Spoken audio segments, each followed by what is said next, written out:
ദൈവമേ സ്തോത്രം സ്തോത്രം മഹാപരിശുദ്ധനുമായ സ്വർഗീയ നല്ല പിതാവേ, നല്ലതും വിലയേറിയമായ പ്രഭാതത്തിനായി നന്ദി കരഞ്ഞകത്തോടെ നിന്നെ സ്തുതിക്കുന്നു, സ്തോത്രം ചെയ്യുന്നു. നീ എന്റെ പ്രാണനെ മരണത്തിൽ നിന്നും, എന്റെ കണ്ണിനെ കണ്ണുനീരിൽ നിന്നും, എന്റെ കാലിനെ വീഴ്ചയിൽ നിന്നും രക്ഷിച്ചിരിക്കുന്നു. ഹല്ലേലൂയ സ്തോത്രം. ഈ വചനത്തിനായി നന്ദി പറയുന്നു കർത്താവ്. ദൈവമേ സ്തോത്രം. അനേകം കർത്താവെ ഹല്ലേലൂയ പ്രകൃതി ദൈവമേ ഹല്ലേലൂയ ദുരന്തങ്ങളുടെയും കർത്താവ് മറ്റു പ്രതിസന്ധികളുടെയും ഒക്കെ കർത്താവ് വാർത്തകൾ കർത്താവ് അടിക്കടി ഞങ്ങൾ കേട്ടുകൊണ്ടിരിക്കുമ്പോൾ കർത്താവ് ദൈവമേ അടിയങ്ങളെയൊക്കെ നീ കൺമണി പോലെ കാക്കുന്ന ദൈവമായിരിക്കും. നന്ദി പറയുന്നു കർത്താവ്. ദൈവമേ സ്തോത്രം കർത്താവെ.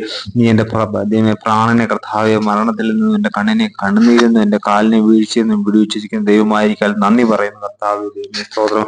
അനേകർ ഈ ലോകത്തുനിന്ന് മാറ്റപ്പെട്ടു പോയപ്പോൾ, മരണം വഴിയായി മാറ്റപ്പെട്ടു പോയപ്പോൾ, അനേകൾ കർത്താവ് ദൈവമേ രോഗികളായി ഭാരപ്പെടുമ്പോൾ കർത്താവെ അടിയങ്ങളെ കർത്താവെ ഹല്ലേലൂയ കൺമണി പോലെ കർത്താവ് കാത്തു പരിപാലിക്കുന്ന ദൈവത്തിന്റെ കർത്താവ് കോടാനുകോടി നന്ദി ഞങ്ങൾ അർപ്പിക്കുന്നു കർത്താവ്. ദൈവമേ സ്തോത്രം.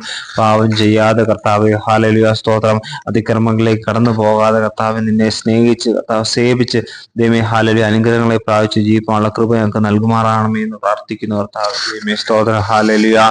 അടിയങ്ങളെ കർത്താവെ ഹല്ലേലൂയ ഈ വചനം കേൾക്കുന്ന എല്ലാവരും ഓർത്ത് പ്രാർത്ഥിക്കുന്നു. എല്ലാവരും നീ കരുതിക്കൊള്ളുമാറാണമേ. ഇന്ന് ആയിരിക്കുന്ന വഴികളിലും ഇടങ്ങളിലും വാഹനങ്ങളിലും ഒക്കെ നീ അവരെ കരുതി അനുഗ്രഹിക്കുമാറാണെന്ന് പ്രാർത്ഥിക്കുന്നു. അവര് ദൈവമേ ഹല്ലേലൂയ ഏർപ്പെടുന്ന ജോലി മേഖലകളിൽ ദൈവമേ ആയിരിക്കുന്ന സ്ഥലങ്ങളെ ഒക്കെ നീ അനുഗ്രഹിക്കണം കർത്താവെ. വരാമായിരിക്കുന്ന എല്ലാ ആപത്തനത്തെ രോഗ ദുഃഖാദി പ്രയാസങ്ങളിൽ വിടിച്ച് അനുഗ്രഹിക്കണം പിതാവെ.